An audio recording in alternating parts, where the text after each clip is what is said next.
बिस्मिल्लाहिर्रहमानिर्रहीम। जैसे मैंने डिस्कस किया कि पाकिस्तान का इंटरनल एक्सटर्नल डेट दोनों सिग्निफिकेंटली इंक्रीज कर चुके हैं। इस वक्त जो ऊपर फिगर मैंने आपको दिखाया, पाकिस्तान का टोटल जो डेट एंड लायबिलिटी है वो 51 या 52 trillion rupees in terms of rupees तकरीबन है।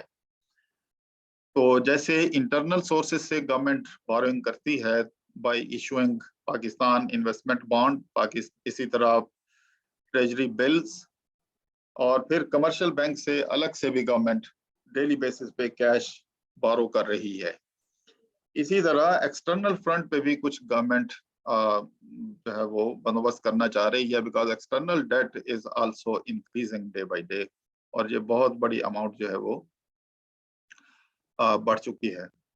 तो इस वक्त जो न्यूज़ जो बिजनेस रिकॉर्डर में जो आई, और फिर उसके ऊपर मैंने ये सारा फिर डाटा इकट्ठा किया इन ऑर्डर टू अंडरस्टैंड कि अगर गवर्नमेंट ये ऑप्शन, यानी पाकिस्तान, ये खबर है कि Pakistan is seeking China's financial support, तो फिर I try to find out the facts and figures, और फिर जो ऑथेंटिक सोर्सेज हैं उनसे कुछ फिगर्स नोट की, कुछ मीटिंग्स जो चल रही हैं स्टेट बैंक ऑफ पाकिस्तान और चाइनीज सेंट्रल बैंक की अथॉरिटीज के दरमियान, इसी तरह पाकिस्तान की मिनिस्ट्री ऑफ फाइनेंस और चाइनीज गवर्नमेंट के दरमियान, तो वो फिगर्स जो सामने आई, जिसको ये which I am sharing with you, कि Pakistan is seeking China's financial support.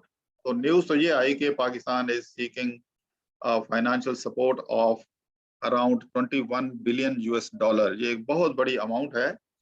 इसकी डिटेल फिर I try to find out, which I am sharing with you, कि इस 21 बिलियन डॉलर में जो अमाउंट है 10.73 बिलियन डॉलर, ये रोल ओवर है, roll over of existing loans. Later on, a little later on, I will explain what is the meaning of rollover and what are the rollover loans. तो एक तो ये है। दूसरा, government ने तकरीबन सेफ डिपॉजिट्स, तकरीबन कोई सेफ डिपॉजिट के लिए government is trying to seek 10 billion US dollar from Chinese government. तो ये टोटल बनता है, यानी 10.735 बिलियन यूएस डॉलर और 10 बिलियन, ये तकरीबन कोई राउंड ऑफ करके 21 billion US dollar. Now coming back to the roll over. Roll over क्या है कि ऑलरेडी पाकिस्तान ने चाइनीज गवर्नमेंट से ये तकरीबन कोई 11 बिलियन डॉलर या 10.73 बिलियन डॉलर जो है ऑलरेडी लिए हुए हैं। और रोल ओवर का मतलब ये होता है कि ऑन दी मेच्योरिटी डेट, जो कि 23 मार्च है, कल, हमने 2 बिलियन डॉलर वापस करने थे, क्योंकि वो मेच्योर हो रहे थे। हमने चाइनीज गवर्नमेंट से जो पैसे लिए थे ये मेच्योर हो रहे थे, और ये हमने वापस करने थे 23 मार्च। इसके अलावा 2.235 बिलियन जो है वो तकरीबन को 25 मार्च को, यानी 2 दिन के बाद ये मेच्योर हो रहे थे, ये हमने वापस करने थे। तो हम इसको रोल ओवर फैसिलिटी में कन्वर्ट करना चाह रहे हैं। यानी हम चाइनीज गवर्नमेंट से, इसको जरा प्लीज समझिएगा, यानी चाइनीज गवर्नमेंट से हम रिक्वेस्ट करेंगे कि आपको जो हमने पैसे वापस करने थे 23 एंड 25 मार्च को, आप प्लीज वो वापस ना लें, और एक उसी रेट के ऊपर जिस रेट के ऊपर हमने आपसे ये बारो किया हुआ है, या एक नए एग्रीमेंट के साथ ये अमाउंट हम रीशेड्यूल कर दें for another 1 year, 2 year, 3 years, जो भी अंडरस्टैंडिंग हमारी चाइनीज के साथ हो। तो इसको कहते हैं रोल ओवर। यानी आपको मैंने कर्जा दिया हुआ है, आप साल के बाद आप मुझे वापस नहीं कर पाते, तो आप मुझसे रिक्वेस्ट करते हैं कि इस साल मैं नहीं पे कर पाऊंगा, तो आप अगले साल ले लें और एक और रेट मेरे साथ एग्री कर लें। तो इसको रोल ओवर कहते हैं, और ये चाइनीज गवर्नमेंट के साथ हम पहले भी कई दफा ये रोल ओवर अरेंजमेंट कर चुके हैं। तो ये इसकी डिटेल है। तकरीबन कोई सेफ डिपॉजिट हमने इसमें से रखे हुए थे 4 बिलियन डॉलर, जिसमें से 2 बिलियन मेच्योर हो रहे थे 23 मार्च को, और हम रिक्वेस्ट कर रहे हैं कि चाइनीज गवर्नमेंट से कि वो ये डिपॉजिट विदड्रॉ ना करें, और एक और रेट के ऊपर या उसी रेट के ऊपर इसको एक्सटेंड कर दें। इसके अलावा 3 ईयर कमर्शियल लोन्स थे तकरीबन 6.735 बिलियन US डॉलर। इसमें से भी जो एक खास अमाउंट है तकरीबन 2.235 बिलियन US डॉलर, ये 25 मार्च को मैच्योर हो रहे थे। तो हम इन दोनों के लिए चाइनीज गवर्नमेंट के पास गए हैं कि आप प्लीज इसको फॉर अनदर 1 ईयर और सो इसको एक्सटेंड कर दें। इसके अलावा in addition to this we are requesting Chinese government to deposit another 10 billion US dollar, जिसको सेफ डिपॉजिट फंड कहते हैं। अब जरा हम इसकी इम्प्लीकेशन देख लें। ये तो गवर्नमेंट की रिक्वेस्ट है, तो हमारा एनालिसिस, इम्पैक्ट एनालिसिस इसका क्या है?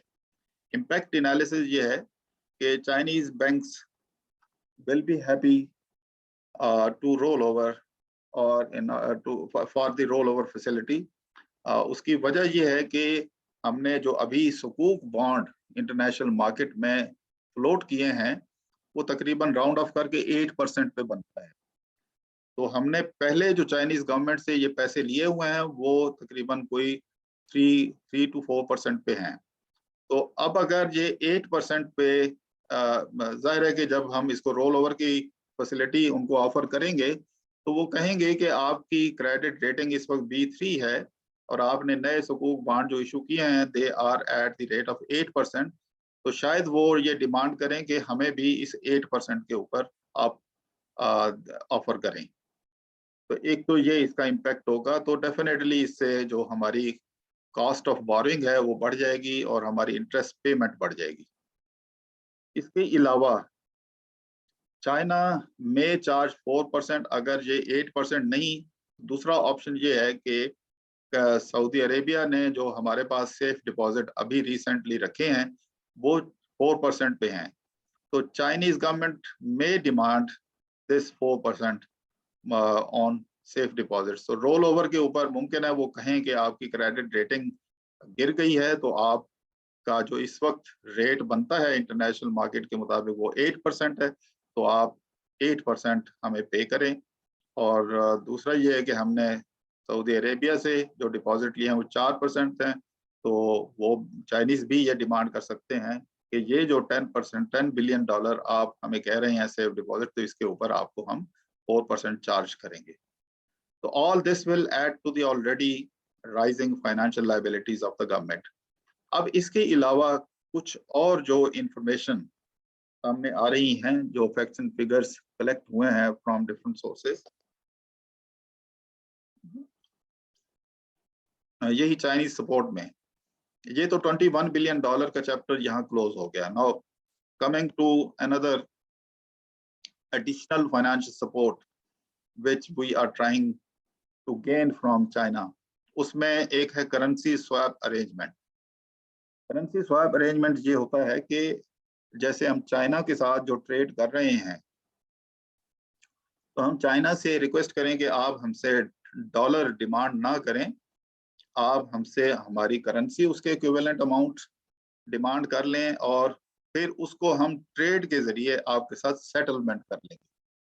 तो ये जो अमाउंट हम स्वैप के लिए कर रहे हैं वो 15 बिलियन US डॉलर। स्वैप्स होते हैं कि अगर आप एक करेंसी में नहीं पे कर सकते तो आप दूसरी करेंसी में कन्वर्ट कर लें, या उस करेंसी के इक्विवेलेंट आप हमें ये प्रोजेक्ट्स दे दें या ये कमोडिटीज दे दें या ये सर्विसेज दे दें। तो अगर हमने 15 बिलियन डॉलर उनको पे करना है तो हम कहें कि please do not charge 15 billion US dollar, you can buy cotton from us, you can by this thing that thing plan. ये इस तरह से हम करके उनको हम ये स्वैप करें, या फिर हम कहें कि आप पाकिस्तानी रुपी ले लें, और वो पाकिस्तानी रुपी जाहिर है उसी वक्त लेंगे जब वो पाकिस्तान को फिर वापस करने पड़ेंगे। जब तो वापस कब वो करेंगे? When they are buying from Pakistan. When they are buying from Pakistan तो वो डॉलर को बीच में से निकाल के वो हमारी करेंसी में पेमेंट वापस कर दें। लेकिन इसका इम्पैक्ट एनालिसिस हम जरा कर लेते हैं कि क्या ये जो swap arrangement about which Pakistani state bank या state bank of Pakistan is thinking of, is it feasible और इट इज नॉट फिजिबल। तो एग्जाम में भी इसी तरह के क्वेश्चन होते हैं जिसका एनालिसिस करना होता है। तो मैं जरा आपको बता दूं कि पाकिस्तान की जो ट्रेड है इस वक्त चाइना के साथ तकरीबन कोई 9 बिलियन यूएस डॉलर का हमारा डिफरेंस है। यानी हमारी जो क्यूमुलेटिव ट्रेड डेफिसिट है चाइना के साथ वो 9 बिलियन यूएस डॉलर का है। यानी हम 1.5 बिलियन डॉलर की हम सिर्फ एक्सपोर्ट कर रहे हैं और तकरीबन कोई 11 या 12 बिलियन डॉलर की हम इंपोर्ट कर रहे हैं चाइना से। तो एक बिल्कुल इम्बैलेंस है, ट्रेड डेफिसिट है विद चाइना। तो इसलिए स्वैप कैसे हो सकता है? हर साल ये 9 बिलियन डॉलर का जो सरप्लस अमाउंट अगेंस्ट अस जो जनरेट हो रहा है, तो हम कहाँ तक इसको स्वैप करेंगे? यानी हमारे पास तो चाइना को बेचने के लिए कोई ज्यादा कमोडिटीज हैं ही नहीं, तो हम कैसे एडजस्ट करेंगे? तो ये I don't know why and how the State bank of Pakistan authorities are thinking on these lines. तो ये इसका एक तो ये एनालिसिस है। दूसरा, अब आ जाए चाइनीज गवर्नमेंट के साथ हमारे जो मिनिस्ट्री ऑफ हेल्थ, इसी तरह planning commission, ministry of finance और state bank of Pakistan government की बिहाफ पे ये कोशिश कर रहे हैं कि चाइना को जो Covid fund, in the line of Covid fund, जो आईएमएफ ने तमाम मेंबर कंट्रीज के लिए जो सपोर्ट अनाउंस की थी, उसमें चाइना को मिलने थे तकरीबन कोई 29.22 billion SDR, special drawing rights. आपको पता है तकरीबन कोई 1.5 या 1.6 डॉलर के इक्विवेलेंट एक एसडीआर होता है।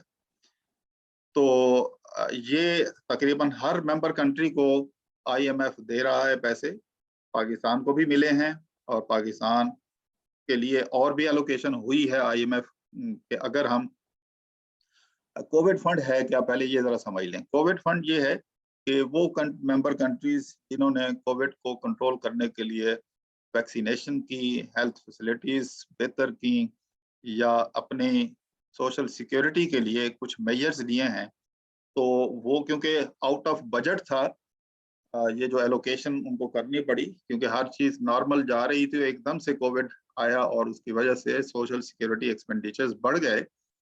तो आईएमएफ उसकी सपोर्ट के लिए, आईएमएफ ने तमाम मेंबर कंट्रीज के लिए अलग अलग से फंड एलोकेशन की थी। तो चाइना को जो एलोकेशन मिली थी that was 29.22 billion US dollar.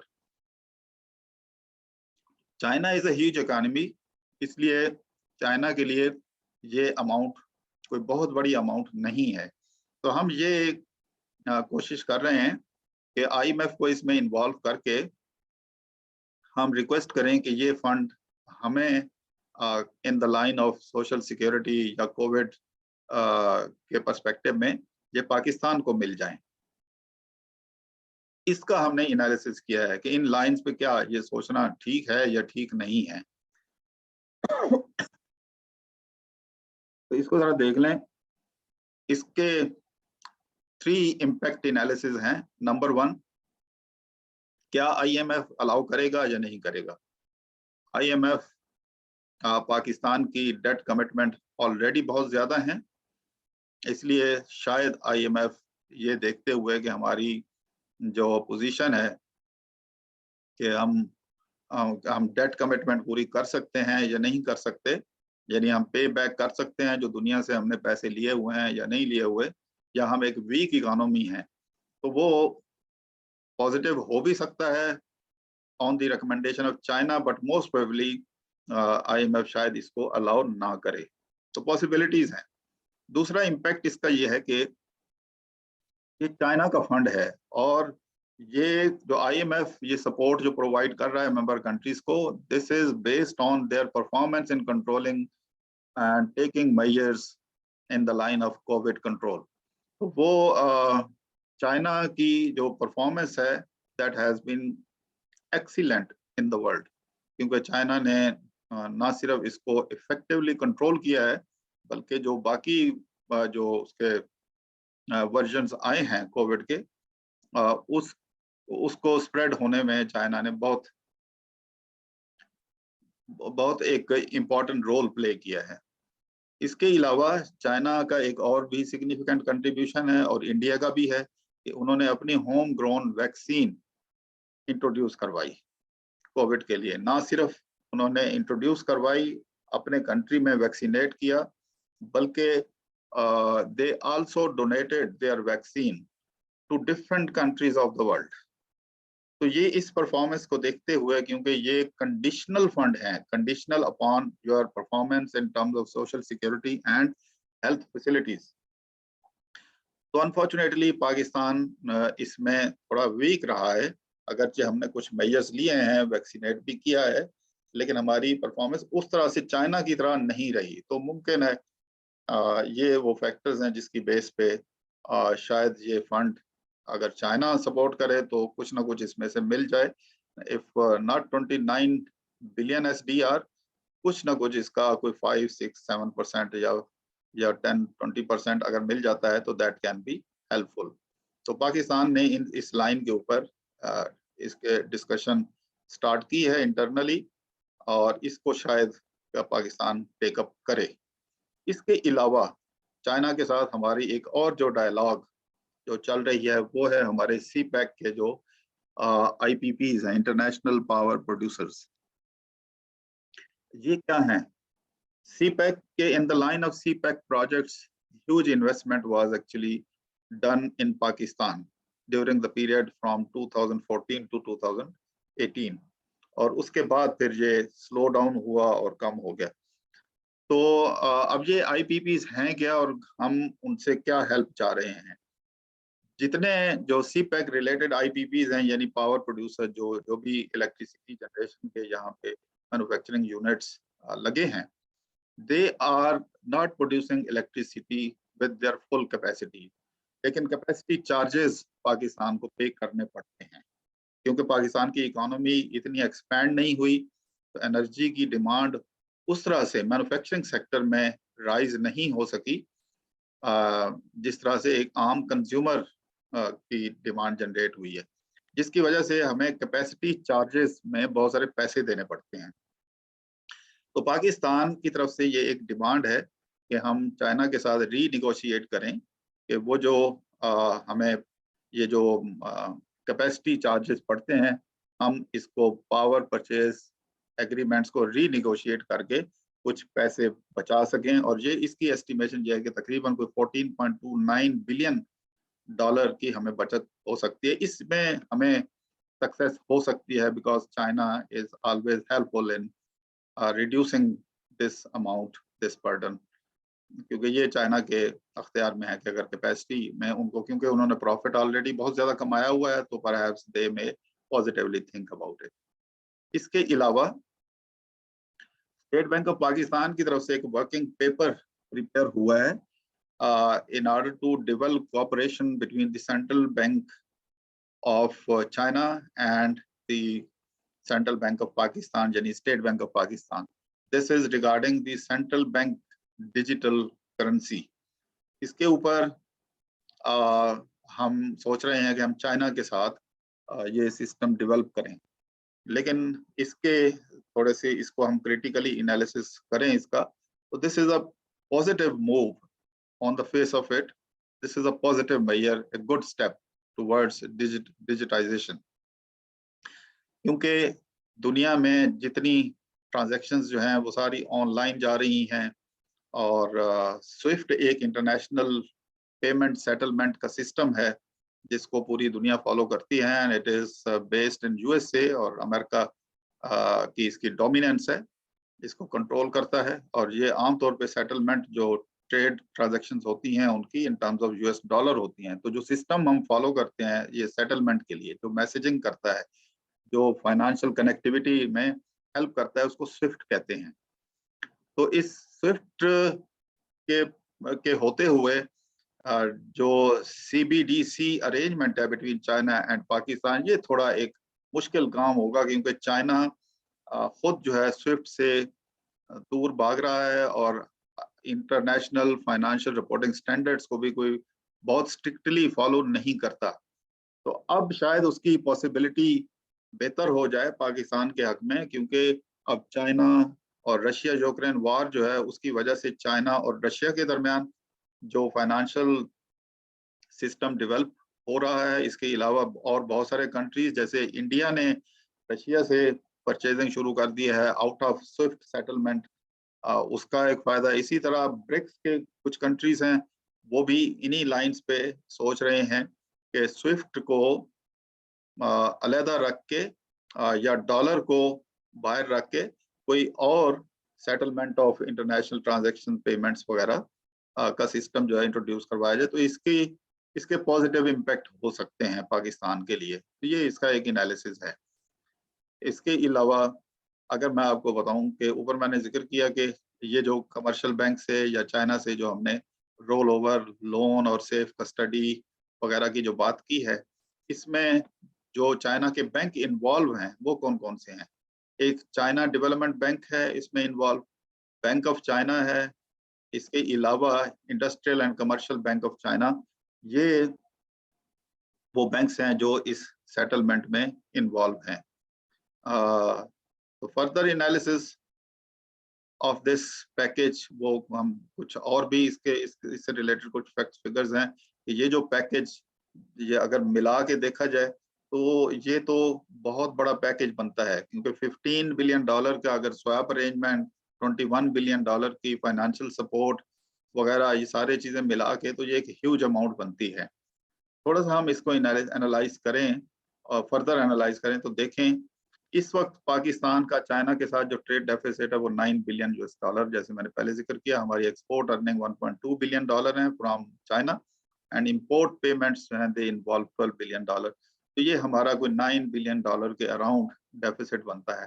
तो स्वैप ए इसकी वजह से कंप्रोमाइज हो सकता है, यानी swap arrangement can not be a successful. Trade deficit Pakistan का as a whole, it has now crossed this month $31.95 billion. ये फिगर मैंने कहाँ से लिया है? ये फेडरल ब्यूरो ऑफ स्टैटिस्टिक्स की वेबसाइट से ये इसके फिगर्स जो हैं अवेलेबल हैं, डेट जो trade import export balance of trade का जो टेबल है उसमें से ये निकाली है। तो क्यूमुलेटिंग डेफिसिट जो है ये this will adversely effect finances on our external front. तो इसलिए स्वैप अरेंजमेंट शायद कामयाब ना हो, और हमारा ये जो डेफिसिट ऑलरेडी $31 बिलियन है, इसके फर्दर इंक्रीज करने के चांसेस है, क्योंकि हम स्वैप को हम सक्सेसफुली इम्प्लीमेंट नहीं कर पाएंगे। तो टोटल एक्सटर्नल डेट लायबिलिटी जो है इस वक्त वो तकरीबन $130 बिलियन क्रॉस कर रही है। ये फिगर मैंने स्टेट बैंक ऑफ पाकिस्तान की वेबसाइट, जो उनके डॉक्यूमेंट्स हैं, वो अभी मैं आपके साथ ये दोनों website federal bureau of statistics की और स्टेट बैंक ऑफ पाकिस्तान के आपके साथ खोल के शेयर भी कर लेता हूँ। इसी तरह जो क्यूमुलेटिव डेट जो है पाकिस्तान का, वो इतना ज्यादा बढ़ गया है कि ये इसकी प्रोबेबिलिटी ऑफ डिफॉल्ट की तरफ जो कंट्रीज जाते हैं, अगर हम उनसे कंपेयर करें तो ये उनसे सिमिलर बन रहा है। तो पाकिस्तान का इस वक्त जो डेट एंड लायबिलिटी का प्रोपोर्शन है, इट मेक्स 90%, ये जो it makes 90% of Pakistani GDP. और पाकिस्तान की क्रेडिट रेटिंग जो है ये डिक्रीज होती जा रही है। It is now B3 credit rating and it is deteriorating further. तो रिकमेंडेशंस क्या हैं फिर? रिकमेंडेशन ये है कि पाकिस्तान को अपने डिप्लोमेटिक रिलेशनशिप जो है वो ठीक करने चाहिए with the USA, UAE, US kingdom of Saudi Arabia और यूरोपियन यूनियन के साथ हमारे बिल्कुल जो कंप्रोमाइज हुए हैं ट्रेड अपना डिप्लोमेटिक रिलेशंस, उनको रिवाइव करने की जरूरत है। इसके लिए ministry of finance can be the right forum, और इसके अलावा जो हमारी मिनिस्ट्रियल टीम है वो इसमें अहम रोल प्ले कर सकती है। फर्दर रिकमेंडेशन ये है कि हम एक्सपोर्ट ओरिएंटेड इंडस्ट्री को एक्सपेंड करें, उनको ज़्यादा से ज़्यादा फैसिलिटेट करें ताकि हमारी इंपोर्ट सब्स्टिट्यूशन ज़्यादा हो, इंपोर्ट्स कम हो और उसकी अल्टरनेटिव कमोडिटीज़ हम लोकली प्रोड्यूस कर सकें। इसके अलावा इंटरेस्ट रेट जो हमारा बढ़ना शुरू हो गया एक दफ़ा फिर, इसको कंट्रोल करने की ज़रूरत है, क्योंकि इंटरेस्ट रेट बढ़ने से दो बैड इफेक्ट्स होते हैं। नंबर वन, आपका ऑलरेडी जो डेट होता है